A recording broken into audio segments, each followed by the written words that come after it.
You're not who you think you are. You're everyone you couldn't keep. You think your personality is yours, built from scratch, one decision at a time, like some self-made blueprint you drafted alone. But open the hood, and what you'll actually find is spare parts. A sentence your best friend used to say before the two of you stopped talking. A work ethic you picked up from a boss who let you go. A reflex to check in on people that was installed by someone who never checked in on you. You are not a single original person. You're the accumulated residue of every bond that ended and a few that were torn away without your permission. That idea makes people squirm because the modern script tells you identity is a solo project, self-discovery, self-improvement, self-everything. But William James, arguably the first person to turn psychology into a real discipline, argued over a century ago that we carry as many social selves as there are people who recognize us. Each relationship doesn't just affect you, it builds a version of you. And when that relationship ends, the version stays. What that actually means on a regular afternoon, some of the most you things about you, the way you argue, the way you comfort someone, the things you refuse to tolerate, were never yours to begin with. They were inherited, not through blood, but through proximity to someone who's no longer there. And that changes the question entirely. It's no longer, who am I? It's, who am I carrying? Every loss rewires the floor plan. Here's what most people get wrong about losing someone.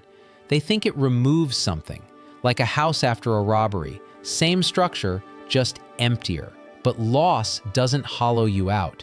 It rewires what's already there. Richard Tedeschi and Lawrence Calhoun, two psychologists who spent decades studying what happens to people after severe disruption, coined the term post-traumatic growth. Their research showed that people who endure significant loss don't just bounce back to who they were, they reorganize. They develop capacities they didn't have before, not because the pain was worth it, but because when the brain can't rebuild the old floor plan, it drafts a new one.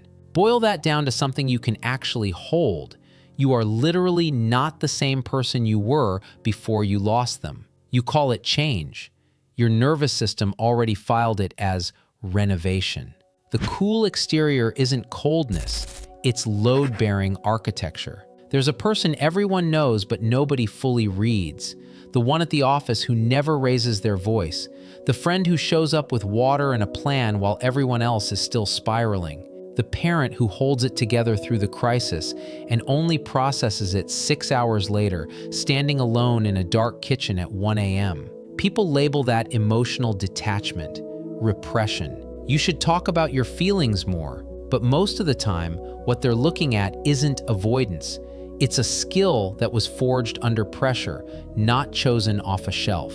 You don't learn to stay calm because you downloaded a meditation app. You learn it because at some point, falling apart wasn't available. There was no floor to collapse onto, no one holding the ceiling up for you. So you improvised a load-bearing wall out of whatever you had left and kept improvising until it looked permanent. Epictetus, a Stoic philosopher who spent the first stretch of his life as someone else's property, wrote it clean. It's not what happens to you, but how you respond to it that matters. Now, that sounds like the kind of thing you'd find screen printed on a mug at an airport bookshop. But Epictetus wasn't writing inspirational copy. He was describing survival mechanics. When you lose the ability to control what happens around you, the only move left is mastering your reaction. Not because your emotions are secondary, but because unmanaged, they'll demolish the last thing still standing, your ability to function. So the next time someone tells you you're hard to read or too calm, consider that what they're looking at is engineering, not apathy. Their absence installed their values in you. This one sneaks up on people years after a loss. You're in the middle of a decision, hiring someone, ending a relationship, standing your ground on something that'll cost you, and you catch yourself running the calculation the exact same way they would have. Same priorities, same instinct, same conclusion. You didn't sit down and study their worldview. You didn't take notes. Their absence made the deposit quietly, and one day you just found the receipt. Viktor Frankl, who endured conditions most of us will never have to fathom, argued that meaning isn't something you stumble onto. It's something you construct from whatever remains after the collapse. The people who survived, he observed, weren't the strongest or the most optimistic. They were the ones who managed to stitch purpose into the wreckage instead of waiting for the wreckage to explain itself. In a regular, non-extreme, non-textbook life, that looks like this. The woman who starts mentoring junior employees because her own mentor left the company and nobody filled the gap. So she became the fill herself. The guy who finally books a therapy appointment, not because he had some epiphany, but because he watched someone he loved refuse help until there was nothing left to help. The friend who always sends the check-in text, always shows up, always asks the hard question, because once somebody didn't. You carry their principles not as a memorial plaque. You carry them because the vacuum their absence left was unbearable. And your brain filled it with the only material available, them. The version of you that grew from wreckage doesn't need permission. Here's the part nobody puts on a poster.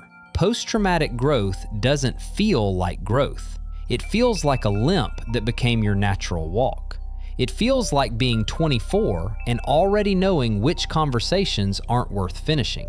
It feels like laughing at something stupid and realizing mid-breath that you sound exactly like someone who hasn't been around in 5 years.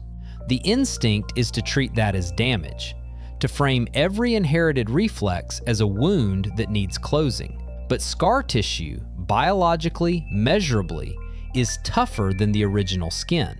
It's not smoother, it's not prettier, but it holds. The patience people admire in you, that was someone else's first. The radar you have for when someone in the room is quietly falling apart, you didn't develop that on purpose.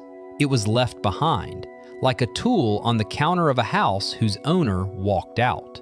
Even the way you keep standing when everything around you folds, that's borrowed machinery, running on specs you didn't write. And that's the thing nobody tells you about carrying the fingerprints of people who are no longer here. It's not poetic, it's not cinematic. It's messy and contradictory, and sometimes it hits you in a grocery store parking lot for no reason at all. But the version of you that walked out the other side of that loss, rewired, running on spare parts and improvised code, is still operational, still standing, still showing up. That version doesn't owe anyone a 12-step explanation. It doesn't need a motivational arc or a clean narrative. It just needs you to stop apologizing for the way you were built and let the structure hold. If this hit, subscribe. We're here every week,